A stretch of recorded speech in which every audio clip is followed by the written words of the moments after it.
You have to tell me if there's a delay because I just We think are live, everything's Brendan Payne. working We are great. live. So No, we are live. outstanding. What's happening? What happened to what? Oh, what's happening? Nothing. Trying to finish up my late lunch. Okay. All right. So we are. We missed last week. We definitely want to make up this week, and then next week we're going to be on location somewhere, right? So we'll have to make sure we do that next Thursday. Let's make a commitment that we'll be doing this next Thursday. Oh yeah, we'll be in Vegas next Thursday. That's right. Yep. Yep. So what are we talking about today? What's on your mind? I know what's on your mind. Why don't you share with everybody else what's on your mind? The question that I'm getting it more often, so it sounds like you are too. Yeah. I mean, everybody wants to know, is the market going to crash? I mean, I'm starting to hear that a lot from sellers and buyers. You know, I work mostly sellers, so I'm hearing it a lot from sellers, especially like when's it going to happen? it's not even so much do you think it's going to crash. They're telling me like, you know, it's going to happen. When do you think it'll be? So I am hearing it a lot. Yeah. So what are your thoughts on when you get that? Yeah. Like what? Because I know you think about it. So what are you thinking? That's before I tell you what I'm thinking. I'll tell you how I address that question. So I always come back before I even say anything. You know, I just say, look, I'm kind of curious. You know, what are your thoughts, or when do you think it's going to happen? Because I want to find out where they are. I want to find out where their mindset is. I don't want to just start diving into a conversation about what my thoughts are. So I always ask them what they're thinking, get more detail. But now my opinion is, there's nothing out there that I'm seeing as far as data that's pointing to a crash. I know there's a lot of things to be, concerned about. You know, of course, you've got the war, you've got interest rate hikes, you've got the crazy roller coaster ride right now with the stock market. So there's a lot of things out there that cause concern, inflation, but I just don't see a crash, and there's multiple reasons. We can dive into that in a little bit. What do you think? Yeah, I say that when somebody's asking about it, I want to find out the same thing. Like, why are they thinking about? More importantly, for somebody, there will be a change in the market at some point, and they will declare that was a crash. So I want to figure out like what are you defining that as? Because everybody's got a little bit different definition of what they would call the current market. If there's some sort of change, they're going to define that one way, and then if there's some prolonged period where it's different than it is today, they'll define it that way. So I think it's in the conversation, it's important to know what are they defining that as. I tend to agree with you right now. Like, I think in terms of what we know right now related to inventory and stuff like that, and concerns like, is it a bubble, is it not a bubble, is there too much leverage, all that stuff. I don't think that a crash is imminent. I think there could be significant change at some point. There's things that can be out of our control. There's a lot of stuff going on in the world, like you mentioned, but I wouldn't say that I'm anticipating any type of crash. It's interesting. I think back to what most people, if you said, well, what happened the last time with real estate? They go back to between 2008 and 2013, and I think that most people would consider that. They describe that as a crash, but it took like years. It took 6 or 7 years to work through that process. So I don't even look at that as like a crash. That was just a really sharp correction. Yeah, absolutely. So yeah, I mean, I think a correction. I think to think that there's not going to be a correction would be insane. There's going to be a correction coming, and also there might be a crash coming one day. When I say I don't see a crash, means I'm not seeing a crash anytime in the near future, right? Somebody on Facebook just posted this 3 reasons I don't think a crash is coming. I can't see who it is unless I'm on Facebook, but whoever it is, there's actually in the beginning of the post, there's a button that you can click for StreamYard. If you click on that, then we can see who you are here. But otherwise, I have to go back later and find out who it is because I'm not on Facebook. So, here's a couple things. So 3 reasons he thinks a correction is coming, but the reasons that he doesn't think or she doesn't think there's a crash, we're dealing with an inventory problem. not like in 2007. I'm going to come back and comment on that for a second, in a second. Underwriters are nothing like they were in 2007. Oh, it's Billy Sarno. Okay. All right, Billy. So yeah, I do agree. Inventory is super, super low. But if you go back to and that's one of the reasons why I don't think a crash is in the near future, right? It's going to take us a while for the inventory to build up to a certain level where we even get back to a neutral market, let alone prices start dropping like a rock, right? But if you go back and look at the charts, the inventory charts in 2004, 5, 6, and 7, inventory was very low back then too. It was extremely low. But then what ended up happening is over about a 6 to 9 month period, you saw inventory go straight up. Now, so it wasn't, although inventory was going up, prices weren't adjusting just yet. So there's about a 3 to 4 month blind spot. I call it a blind spot that the public just doesn't see what's really happening. They think the consumer still thinks that things were hot. There was still buyers coming in and buying stuff at top dollar during those days, until all of a sudden the tipping point where there was enough inventory, and all of a sudden you had to see buyers had options. That's when we started seeing the prices change. So I think we're a good ways from seeing that, but we've got to see inventory start to build before we start seeing any crash. That's one of the reasons. And the other one, Billy alluded to, the underwriters are nothing like they were in 2007, which is so true. Back then, 2004, 5, we hear it now when people were coming in and buying 4 or 5 condos at a time at the oceanfront. So there was a false sense of demand out there. It was inflated. We don't have that right now. We don't have, one buyer buying 6, 7 condos, at least unless he's got cash, because lenders aren't just dishing out money like they were. Yeah. Well, and here's I'm going to throw something out there too and get your thoughts on this, because try not to spend a lot of, I look at the numbers, follow the numbers, but the fact is nobody knows. And we don't ever know on any major shifts until we're actually looking back on them. We can look at trends, but we have to look at the data and go, wow, that was the top, that was the bottom, that was when the change happened. So I don't spend a lot of time thinking about, is it going to happen?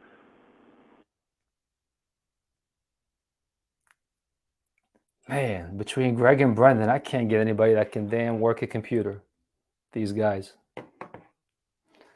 I'd love to hear what he was saying.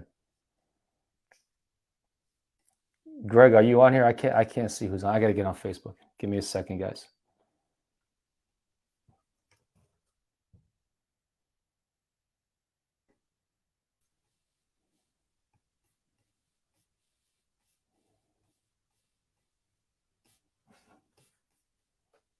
Okay, so I can see who's commenting now.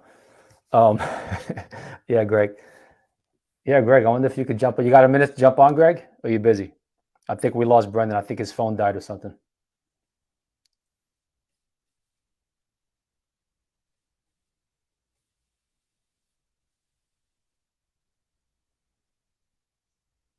All right, we'll have to finish this conversation another time. So basically, I don't know where Brendan was going with his thoughts, but based on stuff that we've talked, he's right. When you look in the rearview mirror, like looking back, okay, send you a link. Okay, great. Love to have Greg on here, get his input.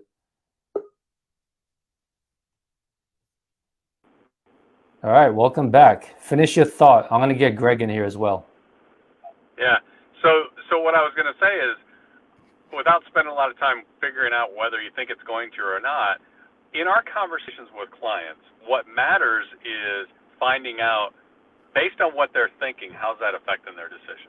So if somebody's saying, do you think it's going to, or I think it's going to, great. Well, tell me, if that happened, how is that going to affect your decision? Or if it didn't happen, how's that going to affect your decision? Because the reality is, most of the time when people say, I think this is going to happen, they don't really, because if they really thought it was going to happen, they probably would act differently than they are right now. Or if they were 100% sure that nothing was changing, they probably would act a little bit different. They don't know either. It's just we all like to kind of get caught up in the, gosh, what would happen, and it's our conversation. That's what we talk about. Yeah, that's a great point. Yeah, at the end of the day, it comes down to serving the consumer. So find out what they're really thinking, what that means to them, how it's going to impact them, and then take it from there. Greg's going to be jumping on here in a second. I think I just sent him the link. I wanted to go over a couple of stats real quick, Brendan, that I saw earlier today that I thought were very interesting. So another reason that I think we're okay for the short term is the amount of equity people have in their homes right now. We've got a record amount of equity in people's homes. Let me see where that stat was. I saw a Zillow stat earlier today. Let me try to find it. So the U.S. Yeah, the typical U.S. Go ahead. No, I was going to say, I talked to 2 lenders yesterday, actually, that I work with quite a bit, and they said this. We were actually having this exact conversation, and they said the amount of equity is just is staggering, and the amount that they know, they get these were bank lenders, so they have the benefit of being able to look at what's in it as well. So, I think people are cash heavy a lot now. There's Greg. Brendan, you didn't hear this, but when you dropped off, Abe made some comment. Abe made some comments like, "Damn, Greg and Brendan, they can't get their technology straight." It's hilarious.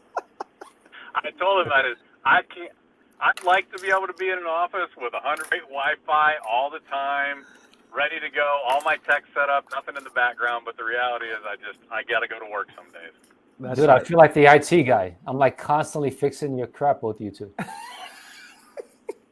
I'm not saying anything because it's true. All right, so you guys are talking about the crash of the market and similarities, and I don't know if you're looking at Facebook right now. I'm going to kind of go back to Facebook so I can kind of look. I don't have Facebook open, so yeah.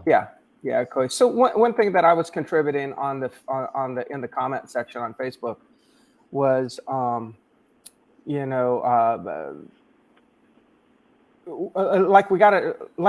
what is a crash? Crash, I think, is just a way that we describe how fast it goes. It goes from a high market to a low market, right? Like that's crash. Crash is nothing more than a way that we describe the velocity or the speed of how fast the property or a market moves. Would you agree with that? I would, yeah. Okay. How quickly it moves. How quickly it moves, and for the most part, how quickly it moves down. And so what I was saying back then is there isn't really, and I thought Billy had a great comment about the inventory levels, and then I heard you say the inventory levels were very similar. Like if we looked at inventory levels alone, and we use that to determine what's this market going to do compared to the last market based on inventory levels, then everything would indicate that we're about ready to crash, right? Because inventory levels are about the levels that it was pre-bubble burst before. So I would say the biggest, the thing that we're not dealing with today is that back then everyone was over leveraged, right? There was no equity because they were over leveraged. And when there was an adjustment, people got afraid on a small adjustment in the market, they panic sold. When panic selling kicked in, then the market, and I don't know the exact number, but the market definitely went down, let's just say 10%. But people were leveraged and they didn't have 10% equity in their property. So with just a small correction and a little bit of panic selling, so many people found themselves upside down. And once they got upside down and the rental incomes were not supporting the mortgage anymore, and they were now upside down, then they went to the banks and they foreclosed or did short sales. And then that's the crash, meaning that's when the velocity, the downward velocity picked up very, very fast. And then that's what we call a crash. So that is just kind of my little observation of what happened and living through the last market. And don't see any similarities, in this market when it comes to leverage.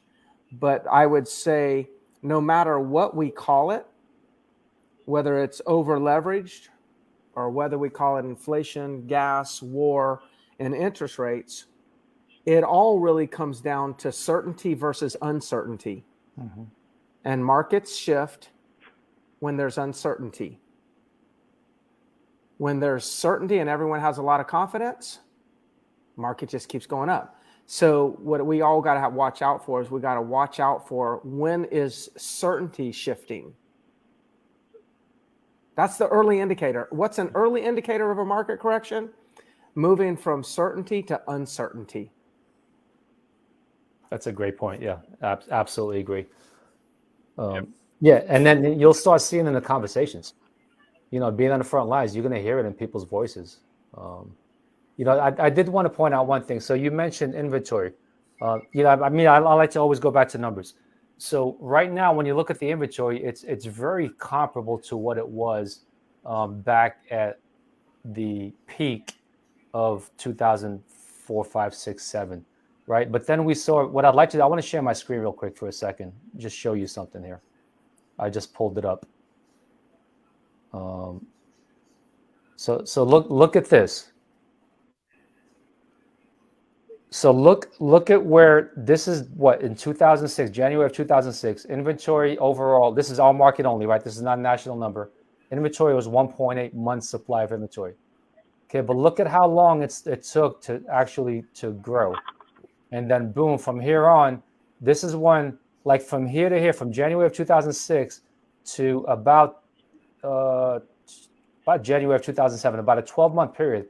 If I pulled up a chart of prices didn't really change much during that window, but because consumers weren't even aware of what was happening. But from this point on, we started seeing prices drop and drop and drop, and then look at inventory just skyrocket over that period right there.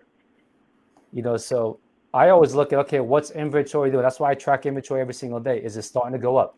Is it starting to go up? Once I see a pattern of it going up, then I really start paying attention to that. Another thing that I just thought of, kind of off, I'm changing directions here. Mm-hmm. We can all, and I saw Jason Ellis put a comment in there, and man, it was a great one, talking about the person who's going to lose. I think he was referring to something that you said, first time home buyer, rates, pricing, things like that. But, another way that I've always it's a very non-conventional way of determining what somebody really thinks about the market. Is like right now, a lot of real estate agents will say, oh, the market's really strong. I don't think it's going to crash. And then I ask some agents this question: are you buying real estate right now? Like a lot of real estate agents are starting to say, hell no, the market's too high. I'm not buying. Okay. Now there's a conflict, right? On one side, they're saying, oh my God, the market's going to go on forever. Or maybe they don't say that. Oh, but no, there's not going to be a correction. There's not going to be a crash. There's not going to be an adjustment. So then obviously you should be buying. Oh no, the market's a little too high for me to buy. So there's a lot of conflict, inner conflict in our real estate industry right now. Just forget the consumer. It's inner conflict. Uncertainty. Yeah. Yep. Even the agent said, yeah. I told the partner, one of my partners that I buy a lot of real estate with, I said, I'm about ready to put a 6-month moratorium on my own purchasing. So then you decide, if just based on my statement right there, you all decide what Greg Harrelson thinks.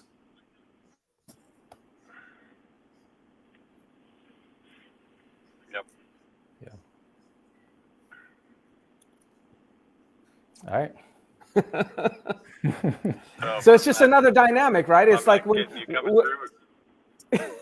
it's one of those dynamics where it's like, it's putting your answer to the test. Putting your answer to the test. Now, I will say I don't think it's going to crash. Like I guess it's important that I say that on a personal level. I really don't believe, but I also, I don't think it's going to boom either. Yeah, this is one of the times where if you believed at all in averages, what's the likelihood that we have another 24 months like this versus something different than this? I'd have to probably choose different. Yeah. I would agree with that. Yeah. And I would not be surprised if it's the same. Yeah. You know, I wouldn't be surprised. And the reason I say that is because I personally don't believe, I believe there's a lot more intervention in the marketplace than there ever was in the past. Or manipulation. Yeah. Oh yeah, yeah, Either or. yeah, manipulation, intervention. I mean, I guess depends on how you're feeling. You know, that those words could be kind of interchangeable, and maybe that should happen, and maybe that's important to stabilize an economy. So the thing is like basic fundamentals don't seem to necessarily drive the market. It's a lot harder to predict it because we could look at supply and demand, like we could look at certain indicators and say, well, it's so obvious based on the rules of supply and demand and other rules which direction it's going, and then all of a sudden there's something that's done, manipulated, and it goes in the exact opposite direction than it was thought. You know, so that's the thing. It's kind of hard to really determine where it's going, and on a personal basis, I just kind of I'm okay if I miss a few opportunities. I'm okay with missing the best investment of tomorrow. It's okay if I miss it. I'll catch it on the next round. Absolutely. All right. Well, you guys out there chime in. Let us know what you think. In the meantime, yeah, I mean, I agree with everything you guys said. So in the meantime, I'm listening to the consumer and watching that inventory. To me, that's the number that I'm watching to see, because that's going to be one of the leading indicators. Is that in the consumer's conversations, how that's changing day in and day out. Yeah. And somebody said in here, that the reality of the market is it always goes up and down, and if it goes down, it'll come back. Absolutely right. There's no doubt about it. You know, if you're playing the long game, it's insignificant. Brendan crash again. Yeah. Glad it wasn't me today. Yeah, but if you're playing the long game, it's all kind of like paper anyways. It's all paper gains, it's unrealized gains, unrealized losses. You know, I mean, the key in my opinion, the key with doing well in real estate is it's not about where you sell it, it's where you buy it. You know, you kind of you either make money or lose money on the purchase. You make it on purpose. Yeah, you make it on the purchase. You don't make it on the sale. You know, it's buying it right. To me, it's harder and harder to find investments to buy right. But the people that are buying emotionally for places to live, they're probably going to live in these properties for 10 years. So if it does correct, what's the big deal? It's like they're still living there. Right. They're not a seller. It doesn't matter. Absolutely. All right. Well, thanks for jumping in, Greg. Yeah, I saw him jump off, so I figured. Thanks for saving me. All right, man. All right. Thank you guys all for watching. All right. See you. Take care. Bye. Bye.